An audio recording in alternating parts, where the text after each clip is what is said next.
పరమ గురువులతో జీవనం. Swami Rama, living with the Himalaya masters. పులి గుహలో నేను ఒకసారి ఒంటరిగా నేపాల్ కొండల దిశగా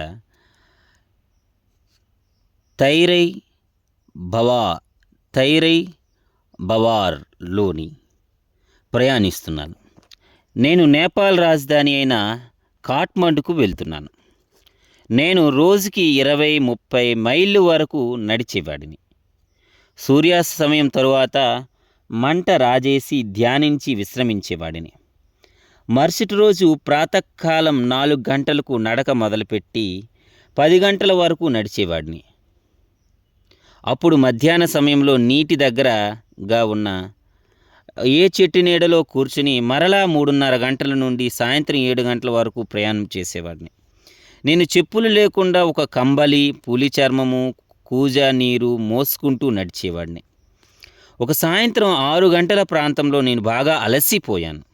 రహదారికి 2 మైళ్ళ దూరంలో ఉన్న ఒక గుహలో చిన్న కునుకు తీయాలని నిశ్చయించాను. ఈ చిన్న గుహలో నేల తేమగా ఉండడంతో నా కంబలి నేల మీద పరిచాను.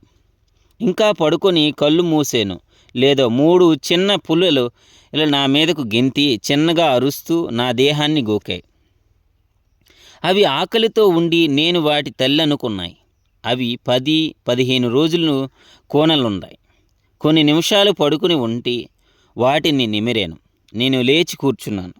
ఎదురుగా గుహ ముఖద్వారం దగ్గర వాటి తల్లి నిల్చుని ఉంది. ఆ పులి నా మీద గెంతి నన్ను గాయపరుస్తుందని ముందు భయపడ్డాను. ఇంతలో నాకు ఒక బలీయమైన భావన కలిగింది. నాకు ఈ పులి పిల్లలను హాని చేయాలన్న ఆలోచన లేదు.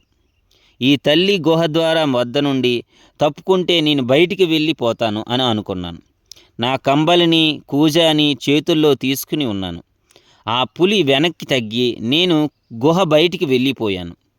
ఆ ద్వారానికి సుమారు 15 అడుగుల దూరం నేను వెళ్ళాక మెల్లిగా ఆ పులి తన పిల్లలను వెళ్ళి చేరింది.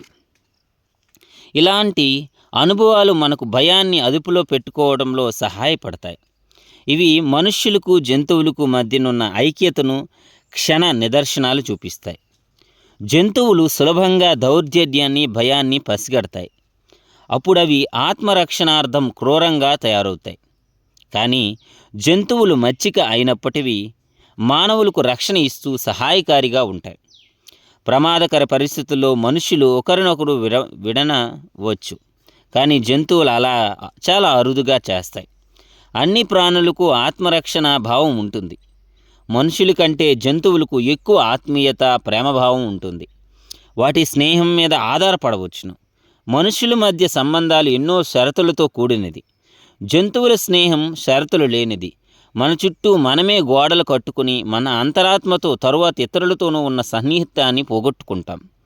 ఇతరులతో మన బాంధవ్యం ఉండే ప్రాకృతిక సహజ స్పందన మనం తిరిగి పొందగలిగితే మనం ఎక్కువ శ్రమ లేకుండా పరిపూర్ణులవుతాం.